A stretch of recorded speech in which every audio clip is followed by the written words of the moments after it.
So next question is, what are the requirements for you to apply dito sa Engoo?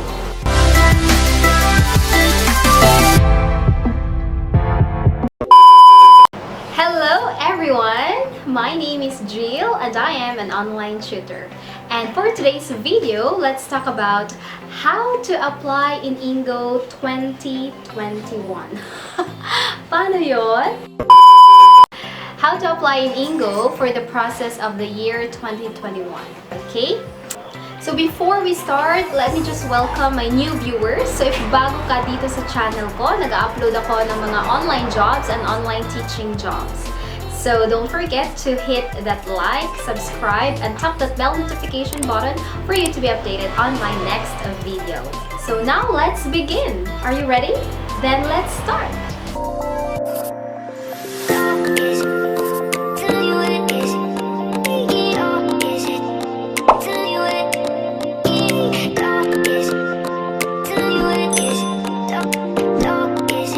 So next question is, what are the requirements for you to apply dito sa Engoo? Okay, so ito, mga requirements, una dyan is, you should be at least 18 years old. So kahit undergraduate ka, as long as you are 18 years old and above, student ka pa lang, then that's totally fine. You are qualified to apply here sa Engoo. Next is, you should be proficient in English. Sinabi ko na to paulit-ulit, hindi importante yung sobrang slang mo sa English. Ang importante dito is at least alam mo kung ano yung mga basic English skills. And of course, sa pagsasalita mo, dapat andun din yung neutral accent mo. Ang importante, hindi marinig yung pagka-Filipino accent natin, yung pagkatigasin ng dila natin when we speak English. So, yun yung importante dito. And next is, you should have a headset and webcam. Kasi of course, this is a video class. Headset, importante yung may noise cancelling feature para hindi marinig yung mga background noise nyo. Especially when you are still applying. Kasi they're very particular with the background noise. Next is, you should be using laptop or desktop. So dito sa Engoo, bawal yung phones, bawal yung netbook. Dapat, laptop, computer, or yung iMac. Ganon. Next is, you should be connected, you should be on a high-speed internet connection. I think it's very common naman yung ganyang requirements, especially sa mga ESL job. Before, yung requirement ng Engoo talaga is, you should be on a wired internet connection. Pero ngayon, they recently changed that, so they already accept Wi-Fi internet connection or prepaid internet connection. So, kahit naka-prepaid ka, Wi-Fi ka, that's totally okay. They already accepted that. Pero before, talaga hindi nila ina-accept yan. Pero ngayon, it's totally fine. So, you can apply. Okay, again, just a few reminders then sa requirements natin.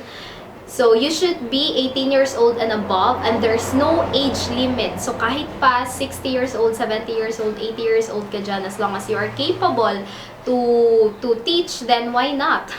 Next is, kahit pa wala kang experience, so with or without experience, that's totally fine. Pwede kang mag-apply dito.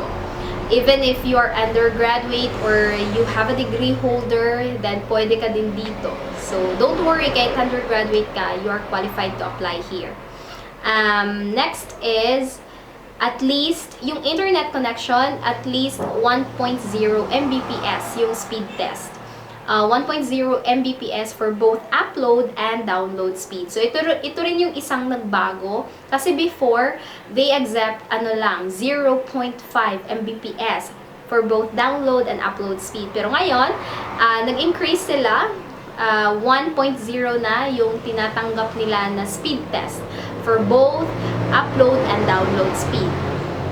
Pero so far naman dito sa Philippines, aabot naman tayo ng mga 1, mga 2, 2.5, 3 na Mbps. And then, dito sa Engoo, there's no certificate needed. So, hindi sila nag-require ng mga TFL, TESOL, or TUFL certificate. And then, there's no interview din. Again, paulit-ulit ko to sinasabi, walang interview dito sa Engoo. Okay? So, you don't need to worry. Alright, so, I think that's pretty much sa requirements. So ngayon, dito naman tayo sa qualifications. Okay. So, pinakauna dyan sa qualifications,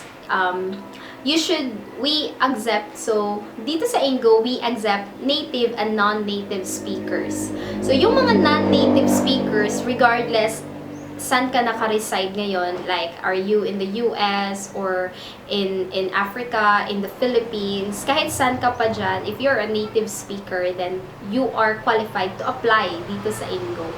But, if you're a non-native speaker, like Filipino teacher, then you should be residing here in the Philippines. If you're a Filipino teacher and you're residing abroad and you wanted to apply here dito sa Engoo, then hindi po siya qualified. Bawal po siya. For some reason, it is due to tax-related concern. Kaya bawal kayo pwedeng mag-apply dito sa Engoo if you're residing abroad. Alright, next is, you must have a TIN ID or a TIN number. Ito para lang to sa mga Filipino tutors na gustong mag-apply, okay? So you must have TIN number. Pero pwede mo yan ma-process once you are qualified to apply na. For example, nakapasa ka na sa language test, nakapasa ka na din sa demo lesson. So it means that you are officially an Engoo tutor, di ba? So they will be requiring, that's the time they will be requiring you to have TIN number. Okay, so hindi sila yung parang you're still applying and they want you to have TIN number. Hindi ganon. Once you are hired na, that's the time they will be requiring you to get TIN number. Okay? And if you will be asking me regarding tax-related concern, please huwag na lang po kasi hindi po ako masyadong knowledgeable in terms of tax-related concern, but I highly recommend you watching the channel. You can just read on the description box kung ano yung of who's the right person to talk with regarding tax-related concerns. So I'll just put it down in the description box so you can read that, okay? Alright, so I think that's it. I pretty much cover na what is Engoo, what are the requirements, and what are the qualifications. So I hope na naintindihan nyo lahat ng mga sinasabi ko.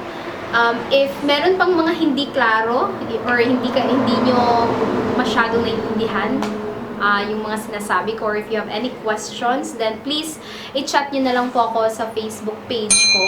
Nakalagay naman dyan sa description box. And also, again, if you want to have training or if you want to attend my training, then you can also visit me or message me on my Facebook page, okay?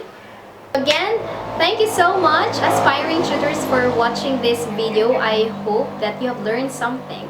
So don't forget to like and hit that subscribe button and also tap that bell notification for you to be updated on my next videos. Thank you so much for watching and see you again. Bye!